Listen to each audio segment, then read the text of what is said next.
Hello and welcome to Geek Warning. I'm Dave Rome, and with the Tour Down Under and the start of the World Tour in full swing, we've given James a week off. I was on the ground to see all the new bikes and tech up close, and Ronan, well, you're still there. But you're not. No. I had to come home in a bit of a hurry. Yeah, my partner thought she'd locked herself out. Oh, yes. you're going to actually give all the details here. Yes. Okay. Thought she'd locked herself out and decided to scale a security wall, which she didn't stay on top of.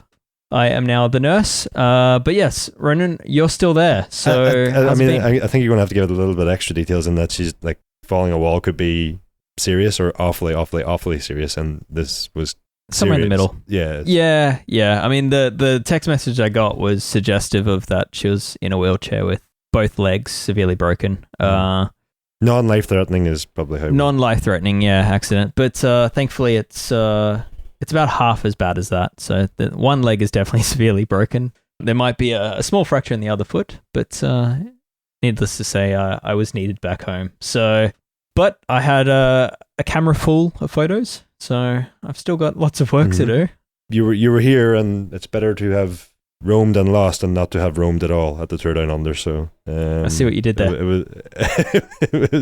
It was great while you were here, and you've gone away with plenty of great shots and all to keep the content flowing, or the tech content flowing from Tour Down Under. Absolutely, and we got a couple of solid days to hang out together, so it wasn't all lost. So. Well, in this week's episode, you can expect to hear all about a number of new bikes, components, and accessories that have surfaced over the past week. On our minds is why many teams seem to be racing on old bikes, and I might even twist Ronan's arm to discuss things wholly unrelated to race tech. We'll see. As always, Geek Warning is brought to you by Escape Collective. Escape Collective, our employer, is wholly funded through the support of its members and subscribers. If you're already a member, then thank you. This podcast exists because of you.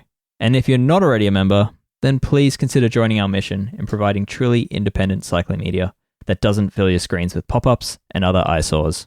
All right, Ronan, should we get on with this? I thought you were going to say, you said if you're a member, this podcast exists because of you. I thought you were going to say, if you're not a member, this podcast may disappear because of you. I mean, that is factual. That is the reality. So yeah, members keep this thing alive. Yes. Yep. All right, Ronan. Well, let's talk about all things Tour Down Under tech. You've been at the race start for the men's. I was at the race start for the women's. But yeah, what have you seen that is standing out as new? Well, I headed out to the first stage of the men's race yesterday. We'll maybe touch on that first because it's most recent. And wasn't really expecting much. Was very much going out there thinking, I'm just going out here because it may miss something if I don't. And turned out there was actually quite a lot of new tech on show. Most prominent of which, most obvious of which, most unmissable of which was the new POC Road Aero helmet, which could easily be mistaken for a new POC time trial helmet that we've seen last year. But this thing is definitely not a time trial helmet. It's not that time trial helmet. It's maybe a time trial helmet, but it's not that time trial helmet. I mean, fill us in here. What is there rulings that stop people on the road using a time trial helmet? Does it have to be a different product? So my understanding is there are some ruling around the depth of the visor and the potentially depth of the sort of side panel on the ears. I've been meaning to check that out. Something tells me there is some rule on that. And you remember the original Giro helmet that had the built-in visor? I'm pretty sure that was outlawed at some point. So that I think that's what's put in my mind. So the visor needs to be entirely removable and all that. Yeah, well, the visor was removable in that helmet, I think, was it? Yeah, It had but there's no magnetic points on the rim. So okay, but there's no ruling that that dictates riders must wear a helmet that doesn't look ridiculous. Not in those words, no. Okay. So I mean, what are some of the key details of this helmet? Does it look like it breathes? Like it breathes, as in ventilated? Yeah, is it something you'd want to wear in Australia's hot summer? I was very surprised to see it used yesterday. Harry Sweeney, Australian rider, obviously maybe more adapted to the heat than many of the European riders landing down here. But still, it was exceptionally hot yesterday. It's actually quite a bit cooler today. It was down as low as 12 degrees in our ride this morning, and we actually got a drizzle of rain. So I guess that's what happens when you bring an Irish guy to Tour Down Under. It was very hot yesterday. Harry Sweeney was the only rider wearing the new helmet as far as I've seen.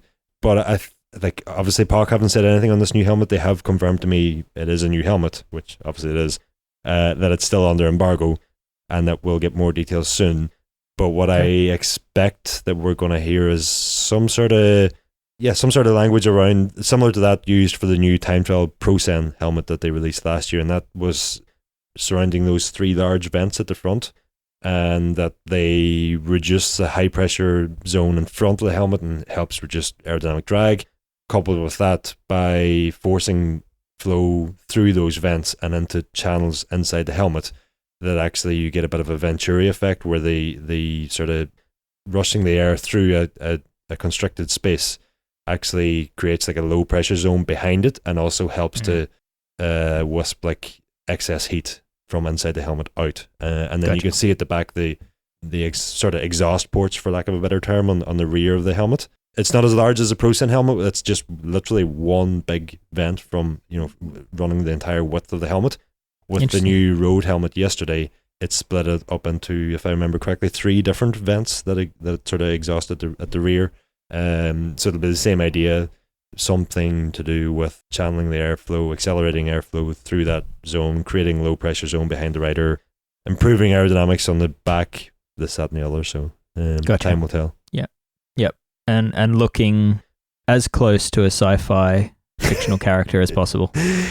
I mean, like, I put a story on the Escape Collective Instagram account yesterday, something to the effect of road helmets are owning 2024 or something. Road aero helmets will rule 2024, something to that extent, because it's only a week after we've seen Kask's crazy new helmet. The ear pincher. The ear pincher, which I believe, having got up close to it yesterday, is actually called the Nirvana, technically speaking. At least that's Kask's name for it. I had suggested in last week's episode that Dumbo would be a great name for it. I'd heard that, yeah. I'd heard that. Anyway. But having got up close to that helmet, if we move along, because that was the other helmet I seen yesterday, obviously already memed the planet over, so it's not exactly new news to anybody. But what was interesting is that Kask have actually, getting up close to the helmet yesterday, I was able to get a look inside it, and what I spotted then was... You spotted nits. Well, maybe I thought it was 3D printing, but maybe it was just nuts eating away at the internal lining. I don't know. Okay, no, so 3D printed padding? Yeah, so it's Kask's multipod internal padding that they first brought out with the Elemento last year. And it's got that sort of, if you picture a 3D printed saddle, kind of honeycomb effect. Yep. The internal padding has the same sort of visual effect to it, and it lines the inside of the helmet, obviously. Kask claims that it sort of helps with rotational impacts. It's their rotational impact device. But on top of that, because it's like a honeycomb structure, and because Kask don't have to like fill the inside of the helmet with it, they've got a channel of air running through the multipod padding, because it's honeycomb, and also either side of it. Very, very similar to what we've seen in the Elemento helmet that was released last year. The exact same actual merino wool eyebrow pad on the front of the helmet also. And so like when you look at the new Nirvana helmet, from looking on the inside of it, it actually just looks like the exact same helmet as the Elemento. And that's something that's something I asked Kask at the time when they released the Elemento. I was like, that and the Fluid 12 technopolymer material that they had used on that helmet also. I was asking them, will we see this in more helmets going forward? And obviously the answer is going to be maybe. And now we know the very next helmet released has included similar technology. I'm not sure if it includes the Fluid 12, but probably not, because it's very visible on the Elemento and it's not visible at all in the Nirvana. But certainly inside the helmet's very similar. All right. Did you catch a third new helmet from Van Rysel? Decathlon's company? Yeah, not so new in that it's been about since June, July time last year, but certainly the first time we've seen it in the World Tour. But it was in your new gallery on escapecollective.com? Yeah, I mean, not everything in that gallery was brand new tech, but mostly new or interesting. But the Van Rysel is, I'm still going to call it new. It's the first time I had seen one in person. Yep. The first time a lot of people will have been aware of its existence. Sure. I had made a slight mistake in the article that I said it was priced at £69.99, which the Aero helmet itself is, which is incredible value when you think about it. I don't know how the pricing, what way Decathlon would price it in Australia, but just having been here for a week, I know that's just under 140 Aussie dollars if you just take the exchange rate. Yeah, which is a quarter of what the other helmets we're talking about will probably be. So, and the slight mistake I made wasn't on that pricing. That pricing is accurate for the Van Rysel FCR Aero Road helmet. The mistake I had made is that the rider I had pictured is wearing a MIPS equipped version of that helmet that only the AG2R squad seem to have access to at the moment, because it's not available through Decathlon at the moment. Presumably it will, but also presumably it'll cost a bit more when it does come. Sure. Okay. Moving to the feet of riders. You spotted some new things there. Trek shoes. What's going on here? Very interesting Trek shoes. Two different pairs of new shoes from Trek. One is what looks to me like a extremely lightweight knit construction.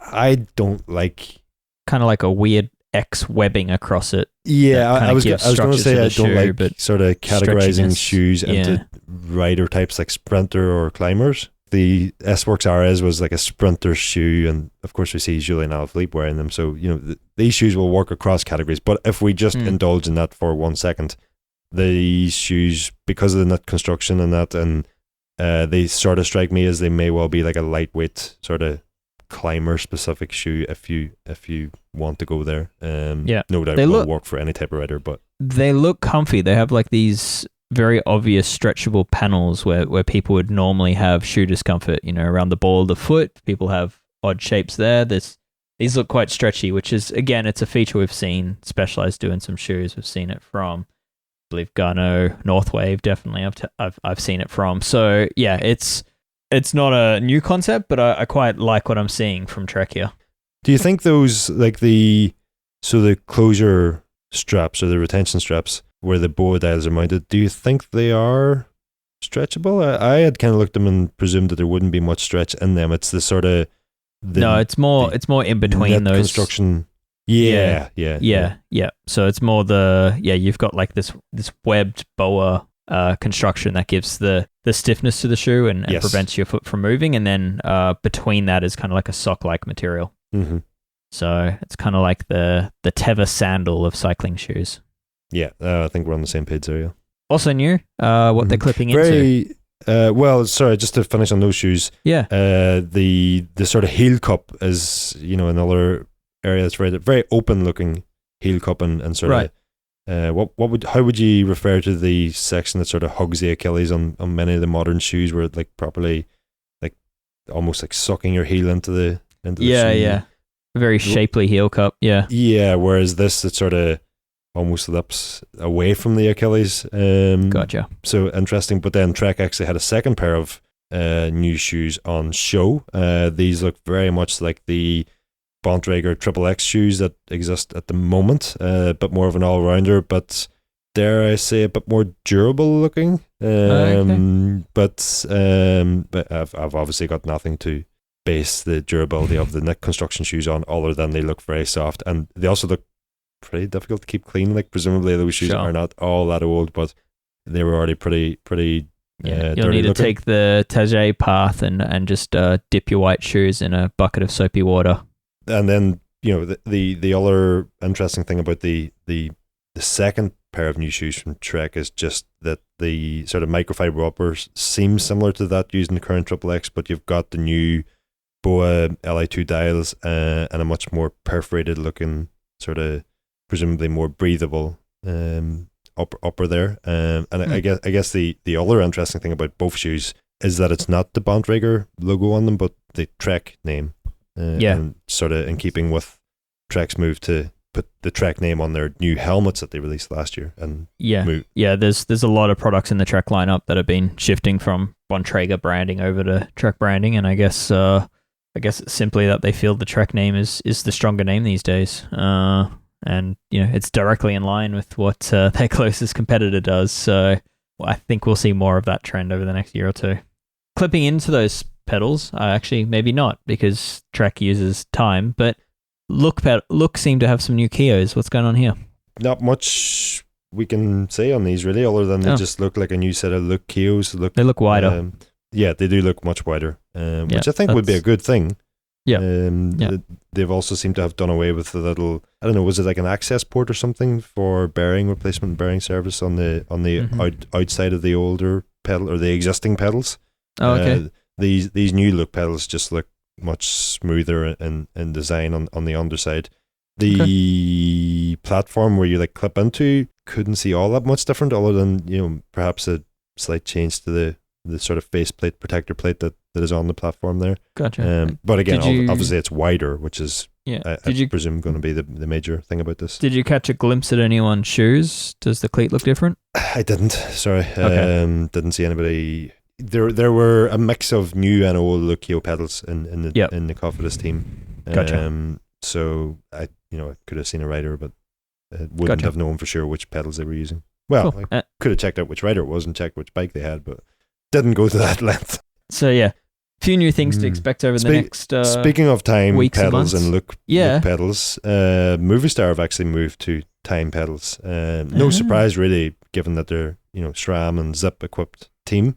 But for the past few years, they were riding Look Keo pedals with that SRAM group set and Zip wheels. But this year they've moved to the time pedals, which are obviously also under the SRAM umbrella. Yeah, it's interesting to see how much SRAM is investing in the time brand at the moment. We're definitely seeing a resurgence of time pedals in the pro peloton at the moment.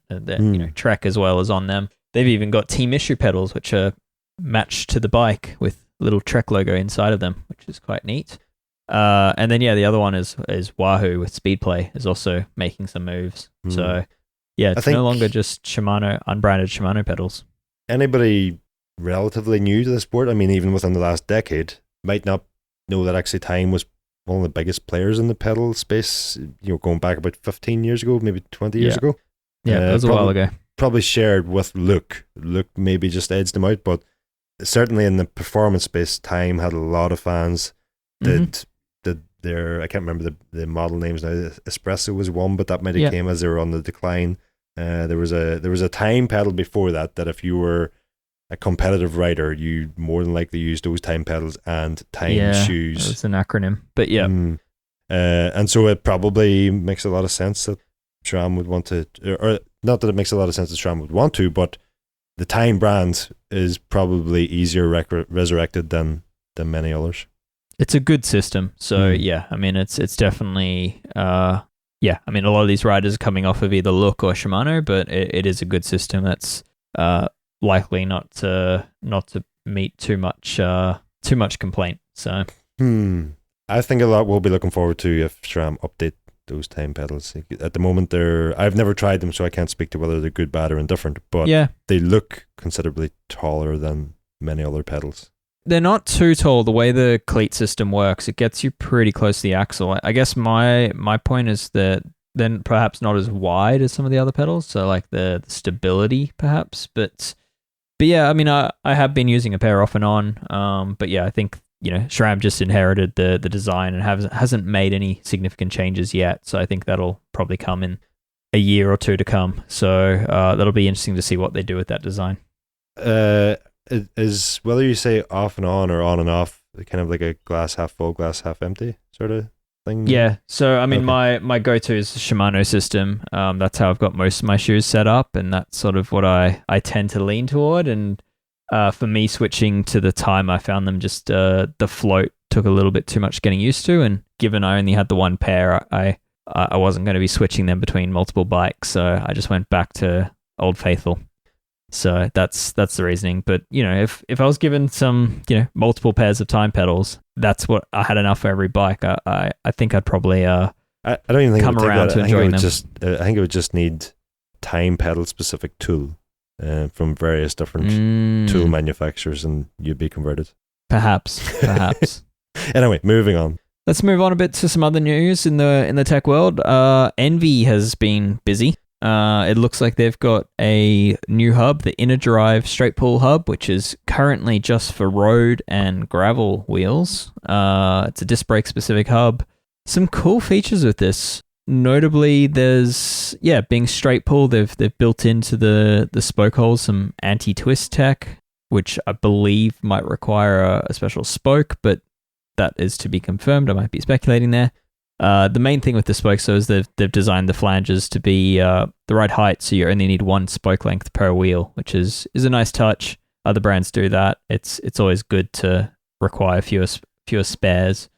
But yeah, inside the hub is where the biggest differences are happening. So they've got a whole new ratchet-based drive system, which is significantly oversized if you're comparing it to something like a DT Swiss Star Ratchet, and that's allowed them to have some pretty impressive engagement numbers. So they've got 40, 60, 80, or 100 points of engagement options. The 60 tooth is what comes as stock, and I guess the trade-off is the more engagement points you add, the more potential friction you get while coasting.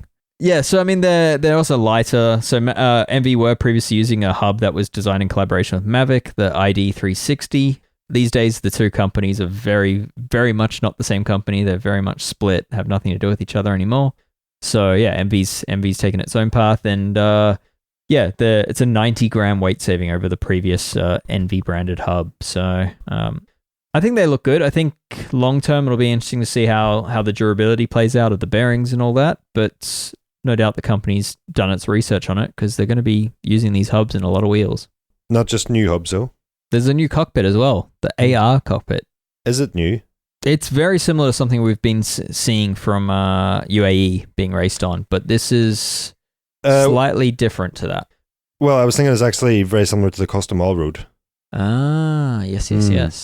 Anyway, we should probably explain what this is. It's a new SES AR one-piece handlebar from Enve it's an integrated handlebar and stem with 20 bar width and stem length combination options available. And the big thing being that there's sort of aero profiling all to them, ergonomic shape, and with what Enve call compound flared drops, which means flare drops. They haven't actually told us what kind of angle that flare is. No. So I think it's tricky because the compound flare, I think, isn't a straight flare. I think it kind of flares progressively as it reaches the drop. So it kind of keeps kicking out more and more just to really mess with that new UCI flare drop tool.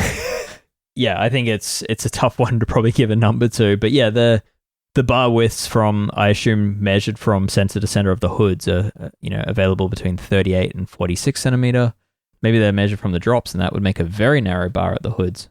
I mean, that would be music to a lot of people's ears if that was true. If it's measured at the drops, I think the big thing about that compound flare is that it actually, with all the flare being below the lever clamp area, you can maintain a straight lever. At least looking at this, I'm guessing you can maintain a straight lever setup if that's what you like. If that's what I like, and so then as you said, it's not a simple flare from the tops down. It's very much from the lever down, actually. And like the 36, while I'm thinking it's 38, sorry. While I'm thinking that 38 is probably at the hoods. Yeah, me too. If it is at the drops, it would actually make quite a bit of sense, because the UCI's minimum handlebar width now is 36 centimeters, around that. I can't remember exactly which, but and so if you have a flared drop, obviously you can have your hoods much narrower than that, and then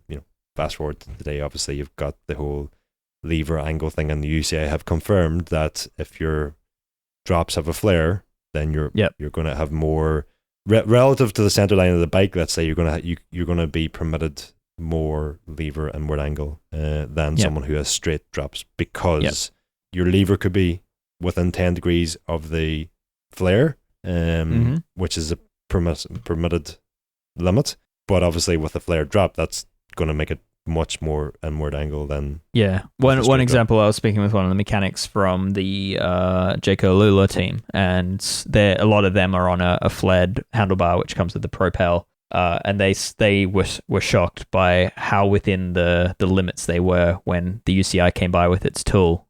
They thought they'd be moving levers, and the UCI tool was nowhere near it, and it was just a result of the bar flare really pulling that tool more inboard. Flared bars definitely leave a little bit of leeway. While we're on this topic, because it is relevant to down under and all, sure. And we've seen the first checks, so to speak. They checked quite a few bikes yesterday morning again, so it seems like it'll just be a common occurrence.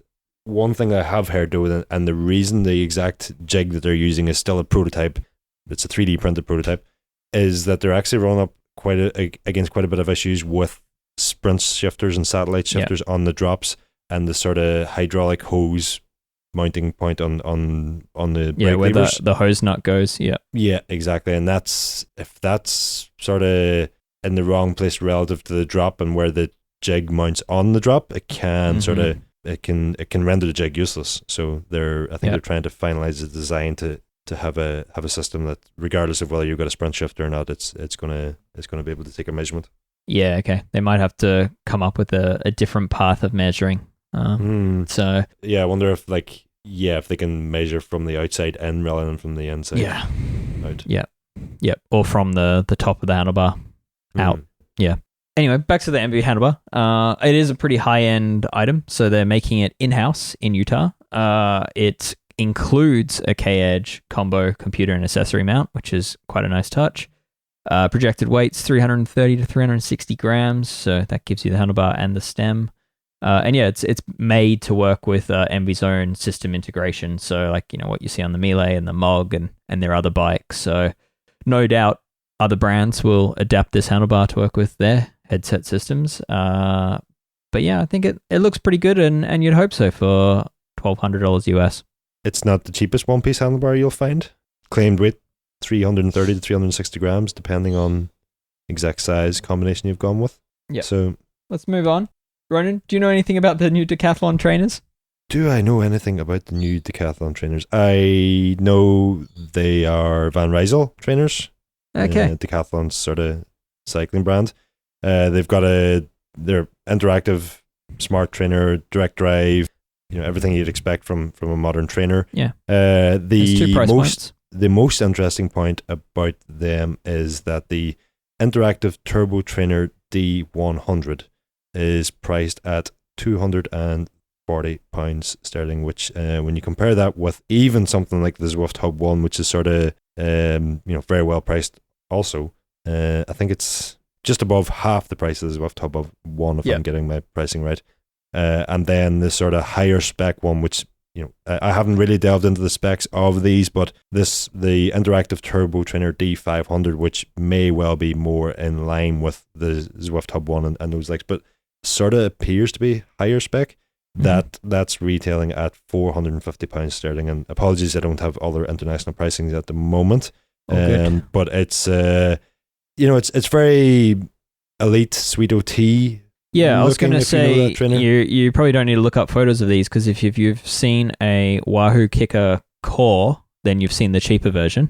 Yes. And yeah, the more expensive version's a bit more of a box-like elite style design, right? Yeah, very, very recognizable designs. But also, the Turbo Trainer D500, which is a higher spec of these two that we're talking about.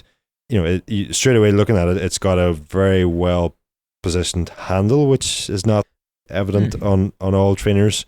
And then I guess the other sort of noticeable thing about both of them is that they neither feature foldable legs or the sort of the design where you can kind of fold the trainer away and put it out of sight quite easily. These legs seem fixed, so that's probably one thing to consider. But they are 8, 9, 10, 11 speed, 12 speed compatible, quick release and through axle compatible, claimed performance measurement and sensors. You're with the D500, which is the sort of the premium version of the two trainers. You're talking 1500 watt maximum resistance and simulates gradients up to 12%. and the measured power accuracy is claimed to be within 2%. So it's not setting any benchmarks there. No, it's not setting. Some of the more premium trainers on the market. I guess the benchmark it's setting there is with the D100, which is the cheaper of the two, and it allows you up to a maximum of 600 watts and gradient simulation up to 6%.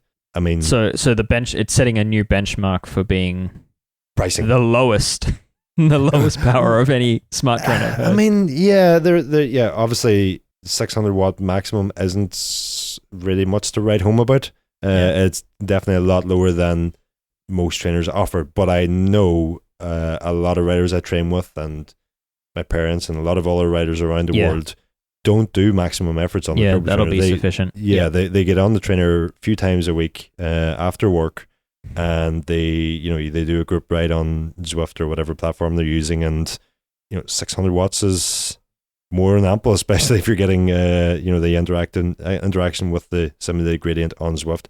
Obviously the 6% there, that could be an issue, because plenty of those riders will want to go out and maybe ride up to Zwift or something like that, and even with the maximum trainer difficulty setting, you're probably not going to get the true field flat climb if you've only got a max 6% gradient. So I still think that D100 is very, very interesting at that price and would meet a lot of people's needs. All right. Well, more proof that Decathlon isn't slowing down in their investments in cycling and ramping up, if anything. Yep. So, more from that brand, I'm no doubt will come, and clearly they're investing in forever increasingly more complex tech. Also worthy of just a quick conversation is there's now 2 handmade bike shows in Australia. So news overnight is that Made, the show out of the US that had its first year in Portland, that James and I were at, they're launching Made Australia, and they've done that in partnership with Andy White of Fixo, which is quite a cool brand in Australia that runs events and has clothing and all sorts of stuff. So they're happening. And then the Handmade Bicycle Show Australia that I've been covering for many years now, great event, that is continuing, but they've changed their name to Spoken. And it seems like there's probably a little bit of a little bit of competition here. So both events in 2024 will run within 2 weeks of each other within Melbourne. The plan is for Made Australia to then move to Adelaide to coincide with the Tour Down Under for 2025. So I think I'll have to come back then. You'll have to come back. So I think it will be a temporary competitive landscape. I think in 2025 we'll see things settle down again. But it is odd for such what I'd say a niche show to have direct competition like that. One thing noticeable to me riding around town here in Adelaide is the sheer number of handmade or custom made bikes. Is the thought here that a rising tide lifts all boats, and that actually there is space for 2 shows as a result of that? Yeah, I think long term, once both shows figure out where they're positioned in the market and where they want to be based and at what time of year, then great. But I think Made Australia has definitely made sorry, no pun intended, but they've definitely come into the market and selected a date that they knew was going to overlap pretty closely. And I don't believe it was necessarily intended to be as malicious as it looks. It was that Fixo already has a pre-existing event in Melbourne called Melbourne Roubaix, which happens every year, and it's kind of like a fun bike scavenger hunt with thousands of people spread out across the city doing really fun things on bikes. And the plan was just to do sort of like a soft launch of Made Australia and coincide it with that event before it moves to Adelaide the following year. I think from what I can tell, the most important builders, the big names, the draw card builders are likely to appear at both shows. Longer term, it remains to be seen whether those builders can justify the time away from building bikes in order to attend 2 shows. I think that's where things get a little murky. But anyway, I think both shows intend to grow the awareness of these brands and put these brands in front of more and more customers. So in theory, not a bad thing.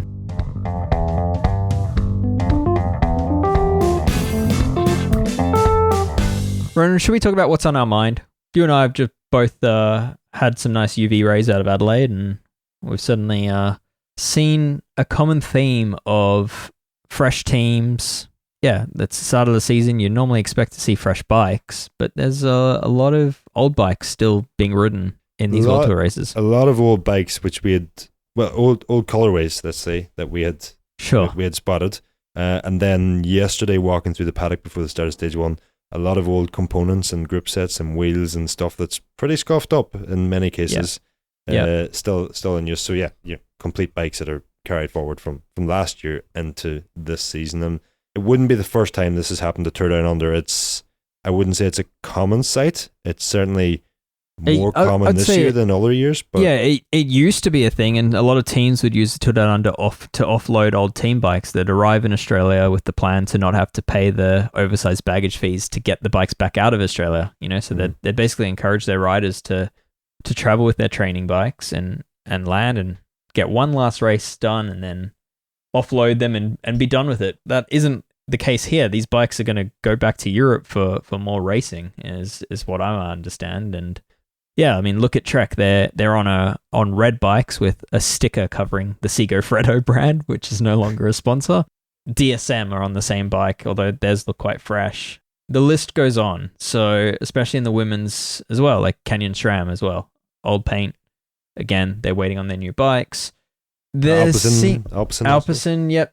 They're another one. There's the Movistar. Yep, there's plenty more, and it's interesting to me because I guess the reasons seem to be a little bit muddled. Some are waiting to get back to Europe and get on the new bikes, while others have sort of hinted that they're just not bothering to repaint the old frames. They're just going to wait it out because there's a new model a few months to come.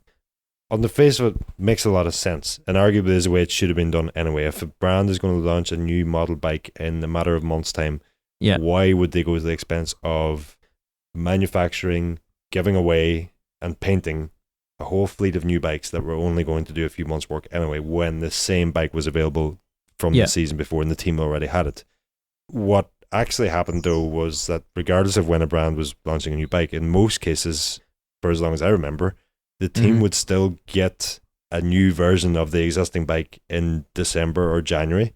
The mechanics would have to go to all the effort of building said new frame. They'd have to bring it the whole way around the world, do Tour Down Under, bring it back again, do the classics, and then maybe for the Giro or the Dauphiné they get a new frame. What's happened this year is they're just running with last year's bikes until they get to the point where that new frame is launched. And we had a couple of different reasons, a couple of different speculations as to why. I'm thinking it's an indication of sort of the market pressures at the moment, and it's that is, considering everything I just said, that is presumably a major cost saving. Yeah, a lot of these teams are required to provide product and a cash component, and surely their contracts wouldn't let them get out of the cash component, but perhaps there's some leeway with what they can do as far as supplying product. And yeah, I think you're spot on, right? And I think it's cost pressures, and yeah, I mean, repainting or sending out new frames that will only get 6 months of use is a big cost to everyone involved. And yeah, I guess they're also a big tightening waste. the drawstrings. It's quite wasteful, but at the same time, you're also thinking, this is the top tier of our professional sport. So it is surprising to see riders riding around on bikes that are clearly just, have stickers covering old sponsors.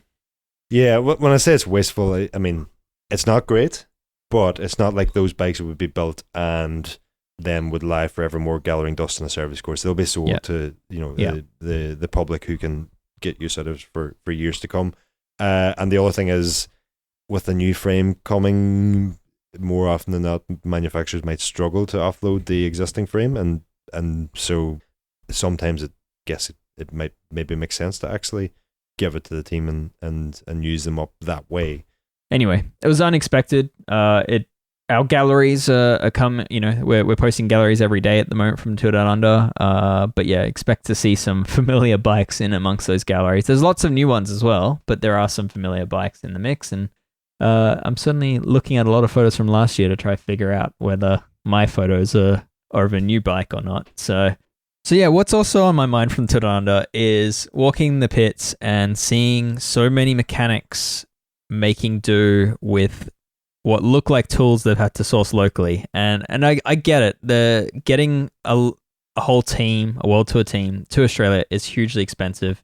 The excess baggage fees are just mind-boggling, the numbers I've heard. And yeah, so it makes sense that mechanics try to leave tools behind year on year when they know they're coming back, like work stands, pumps, air compressors. But there's also a lot of things they need to bring, and so they try to bring lighter weight kits. But it's the start of the season, so they're also having to fit riders to their bikes. An unusual number of steerer tubes are being cut. There are forever adjusting spaces here and there, and yeah, it's kind of amusing walking by and seeing an Italian bike being, having its steerer tube cut with a Makita angle grinder, with no protection being used by the mechanic. But yeah, I mean, Ronan, what did you see here? Like, what's going on here? I think I've seen cancer, lung cancer specifically. Yes. But yes. It never ceases to amaze me how, literally every race I go to, there's a mechanic the day before the race cutting a steerer tube in the back of a truck somewhere. In this case, in the middle of a gazebo in the middle of a Adelaide city centre. I just it always amazes me. Like, how is this happening now? When these bikes were built in the service course months ago, they have elaborate systems for tracking rider positions and getting them pinpoint perfect, or as close to pinpoint perfect as you can, unless you're Chris Froome. But yeah, that's just always interesting, and we've seen the same again here, and obviously much more difficult here given that they haven't got the mechanics are not in the service course with all the tools that would be on hand there, and they're also not even in one of the team trucks, the mechanics trucks, which are obviously kitted out better than most workshops are. Yeah, for me, this is kind of more evidence that the fully integrated cockpits that require you to cut a steerer perfectly in line to match the stem perhaps aren't a perfect race product, because pros do swap and change a little bit here and there, and dialing these things in often means committing to a certain steerer height. Well, what I think you didn't actually see in the example you just mentioned was that the mechanic had cut said steerer with a hacksaw blade. Didn't have the full hacksaw. You can explain that, because you'll be just a one-sided handle that holds the blade. It's like a lightweight. They kind of I'm really struggling to remember the name here, but they're actually designed for putting a blade down into places where you can't get a whole hacksaw. So like down into the center of a pipe or something like that. That's traditionally what they're used for. Didn't strike me as the most accurate way of, especially when it's already mounted and the fork is already in the frame. The frame is on a fairly wobbly stand, and the mechanics having to cut like horizontal. Yeah. So that's probably why the angle grinder came out afterwards to clean up the mess. I see. This is what I think happened, is that they've then tried to assemble said fork and stem and steerer and all that, and realized that the top cap didn't close, so the angle grinder came out which to be honest actually instilled quite a bit of faith in me, because I've become more and more paranoid about fork steerers as I've had to test more and more bikes, literally keeping me awake at night sometimes. And to see that actually you never really see fork steerer failures in the World Tour, and that actually they are not sometimes installed with the utmost care, but yet they still seem to survive. I think that generally speaking, fork steerers are fairly overbuilt. But I think the other takeaway here is that this isn't how teams normally operate. They have to make concessions to their workflow in Australia because they don't have the full tools. They don't even have a bench vise with them, so they don't even have a bench. They've got like a trestle table in most cases, so there's nothing to attach a bench vise to. So yeah, it's just quite funny to watch, the top end of the sport kind of being run at a hardware store level of bike maintenance sometimes. That was on my mind, but also on my mind, should we cover a PSA that's kind of related to that? Yeah? Okay, so something else I saw. Most teams have the race style stands that they're used to using, which hold the bike between the bottom bracket and the front fork dropouts. Some teams even, travel with ones that are simply cool, like one of the mechanics from, I believe it was the team of Canyon SRAM, had like a customized little quick release clamp that just clamps onto the front through axle, which made it super quick to take the bike in and out. Other teams, a few teams like the Australian national team for one, there was a women's continental team that were on Aurum bikes was another. They have like your more traditional shop style folding repair stand that clamps onto the seat tube, clamps onto the seat post, but to my horror, they weren't using them in that way. They were clamping a variety of very expensive, very delicate, very lightweight top tubes with this clamp. Scary. Yeah. So in the case of the Australian team, I mean, I don't mean to shame, but it's like, yeah, they're working on a variety of team bikes that aren't present at the Tour Down Under. So in the case of the women's race, that's a number of World Tour teams that didn't come to the Tour Down Under. So there was a rider there from EF Education, and there was a rider there from Cofidis, and a few other very high-end, very fresh new team bikes that are potentially going to have some issues with the top tube being clamped down the road. So it was just a reminder to me that even at the top end of the sport, you still see things done wrongly, and I just want to remind people that unless you're on a steel or a titanium frame that has a round top tube, then please don't clamp it. The tubes just aren't made to be clamped. So clamp the bike by the seat post, and your bike will be happy for you. It kind of, there's obviously a safety element, which is the foremost thing about this PSA. Don't clamp your top tubes. Don't clamp any tubes. But there's also like those teams that have, let's say, a mix of riders and as such a mix of bikes. You quite often find that some of them riders won't actually be professional riders and may well have paid for the bike themselves, or may well only have the bike on loan from a friendly local bike shop or a supporting local bike shop or something. And it's one thing you sort of expect that frames may well get damaged, especially if the rider has a crash, but you don't really want to be, especially if you paid for the thing, hearing that it's been damaged outside of the race while it should have been getting checked over. It was actually broken or cracked. Yep. So yeah, I mean, perhaps the bikes clamped at this race are fine. Perhaps there's zero issue to them, but there's a high chance that that's not the case, and it's just not worth the risk. Was there any chance if you've got a repair stand? I was going to say, was there any chance that the bikes were simply resting in that position and weren't actually clamped, or was the clamp tightened up? Not from what I saw, Ronan. No, they were very firmly held by those by the top tube. Yeah, that's the PSA. Use your repair stands as recommended. Clamp the seat post, please. I have an addition to that. If you're guesting on a composite team, or maybe even if you're just letting any, and obviously there are going to be some incredible mechanics working on composite teams also. So yeah, but this isn't to say that if you're working for a composite team, you're not a good mechanic. I think that's a given. This is just one example you're referring to here.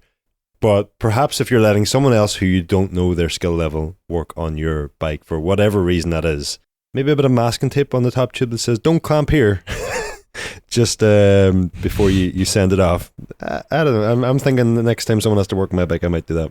Yeah, I feel like in this day and age, that's kind of like putting a sticker on your wheel saying "Please don't inflate to 200." Yeah, still better off not inflating to 200. So if a sticker is required, then that's the age we live in, isn't it? That's the PSA. But I think before we wrap it up, we've got a quick bit of news from around the industry. So I'm just going to fire through these. So Fulcrum, they have just released the Speed 25 Plus wheels, which are a shallow depth carbon wheel. You're looking at just 1,270 grams claimed weight for the pair.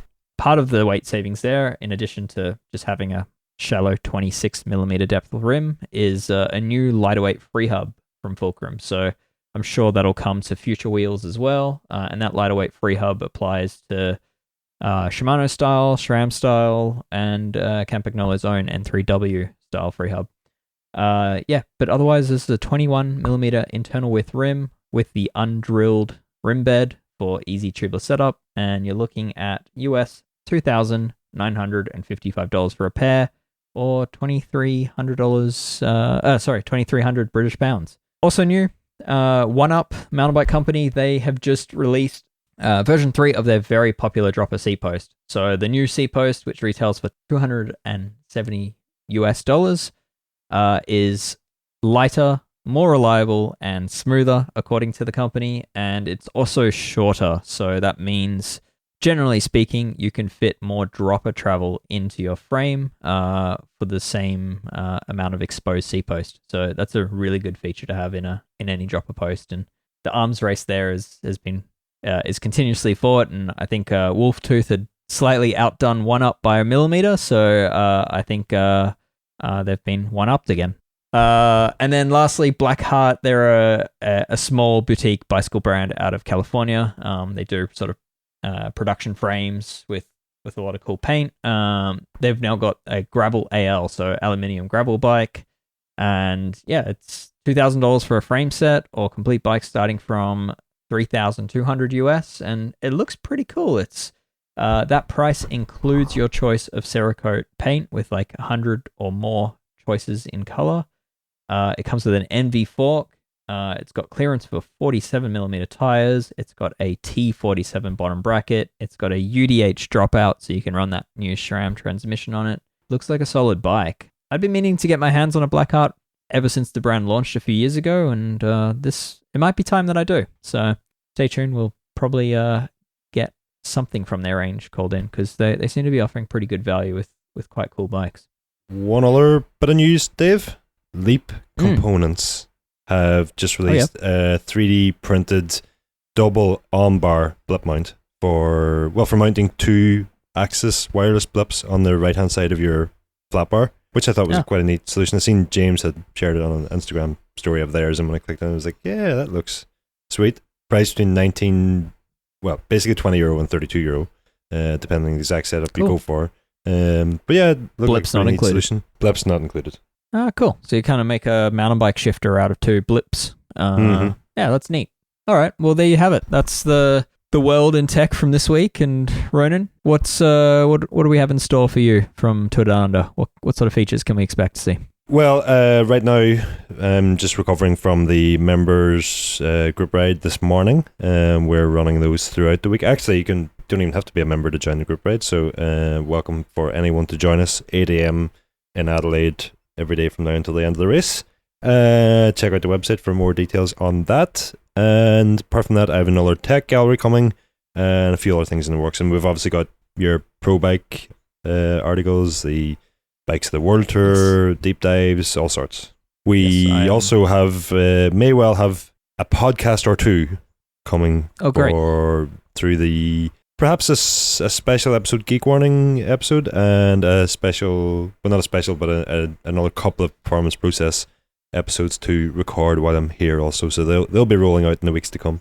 All right. And for those that haven't heard, Performance Process is Ronan's podcast, where it gets pretty geeky, but that is for our members only. So you can tune in to often small parts of the episodes if you're not a member, but for the full experience, Escape Collective members get the full get access to all of it. How dare you? It doesn't get pretty geeky. It gets extremely geeky.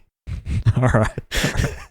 And speaking of other extremely geeky things, we also have members-only versions of Geek Warning. So yeah, expect some deeper dives with various designers and creators and engineers of the cycling world, and also, of course, our regular Ask a Mechanic series, which is kept specifically for our members. So yeah, again, this podcast is made possible by our members, so we try to offer them a little extra as a thank you.